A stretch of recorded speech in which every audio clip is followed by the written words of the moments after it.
And I thought it'd be fun. Like, let's put ourselves in the shoes of Andre Iguodala. Andre Iguodala, what year was he drafted? Was Like it 03? that would have been LeBron's year. I thought LeBron was 04. Or was he 03? Uh, Maybe was Iguodala a year before? let's see. Iguodala was drafted in 2004. So he's a year Oh, after LeBron, but he's also the same age as LeBron, I think, because Iguodala was a freshman. Was he freshman or sophomore? Maybe been a sophomore. he probably came out as a freshman in college, but LeBron came out as a senior in high Right. school, or Right. Yeah. He didn't have a college year. yeah. So Andre Iguodala started playing in the year 2004, the 2004-2005 season, and he is currently his year 38, age 38 season. Last year he played 31 games. The year before in Miami he played 63. The year before that he played 21, and in his previous Golden State year he played 68 games. So clearly Andre Iguodala is in vet status. He is in uh he is the guy that you're going to bring back for chemistry reasons, because he's won titles with the Warriors, because he helps the youngsters, he helps them grow. But at the same time, he also has tons of different passions. So I wanted to do a pros and cons thing with Iguodala. So if I'm Andre Iguodala and I'm writing this list, pros and cons of whether to come back or not to come back, I think the number one pro is, and we've said this before when talking about him, his profile with the media, with the NBA, with fans is much higher if he is in the league than if he isn't. And we know he has passions. We know he has the podcast that is seemingly a very successful venture for him. I think it's a great show. At the same time, they have really good guests, and so all of his businesses probably succeed a little bit more with him being in the league. Do you have any other pros that you can think of for Andre Iguodala? I mean, I think the main pro or con is if he still has the itch, if he still loves it, if he still wants to go out and play and go on the road and the whole lifestyle that's committed to it. Does he still love it enough to want to do it? I think another pro, sort of related, is these guys are his friends, right? If he wants to go play golf with Steph Curry, and you're sort of on the team and you're chatting and you're hanging out and you're chit chat, you're just involved. It's probably the brotherhood part of it, right? The brotherhood part of it is there, and it's probably. I mean, now everyone's on a text thread, so you could theoretically do that as well. But he's part of the brotherhood when he's on the court with those guys, and they feel a little bit more connected. So I think that is another pro. But one con I can think of is man, wear and tear, right? And not only physical, but also mental, just the mental exhaustion players go through with the travel, with not being home, all those things. I think that is a really big con. Like if he's writing on his whiteboard a priority, what's the one that keeps him from saying, yes, I want to play no matter what? I think it's, being away from home and doing all that traveling away from your family. That's got to be a big one. A pro, the money. That's the other thing, but could also be a con, because we know what the Warriors can offer him, right? Not much. And they have a slot, and they can, they can't necessarily pay him a ton of money. It says this is not a multi-year contract. So it would be a 1-year deal, a 1-year vet deal to come back. I think another sort of half pro and half con is the young players.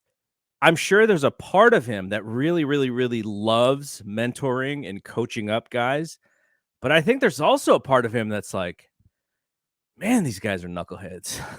Like, right? Like we heard Marcus Thompson and Anthony Slater, I think they partnered on a piece where Jordan Poole and Andre had to give Jordan Poole the punishment or something for Jordan Poole. That was like broke a TV by throwing a basketball, and Andre's like, "That's coming out of your check. That's not coming out of all of our checks," So that kind of thing. There's something there. I think probably a little bit more of a pro than a con, but he's got kids, man. He doesn't want to have to deal with these 19-year-olds all the time. I was thinking of another con would simply be spending more time with the different businesses that he's involved in, because on the court it takes up so much of his time that he can't invest as much time in the other stuff, and him doing that probably takes him away from doing other things that he likes as well, because you got to play basketball and then you got all these businesses, and then it takes away from home a little bit. So I see all of those as big reasons. And I guess there's something that I talked to his wife about, and I've mentioned this conversation before. Me and my buddy Prakash, we were in I think it's like the Mercedes Benz something or other. This is before Chase, so this would have been the year before Chase, and it was a game against, I want to say it was against Minnesota. Katie's last year, they were blowing out Minnesota. So we go into this little Mercedes Benz area where you can get food and stuff. And we see her there. I think her name is, I think her name is Christina. And she was talking about how, like, their big worry, or her big worry for him, is what happens when the limelight is gone. Like, there's this, he lives a specific life while being an NBA player. And what happens when that's over? A lot of athletes have a hard time dealing with that.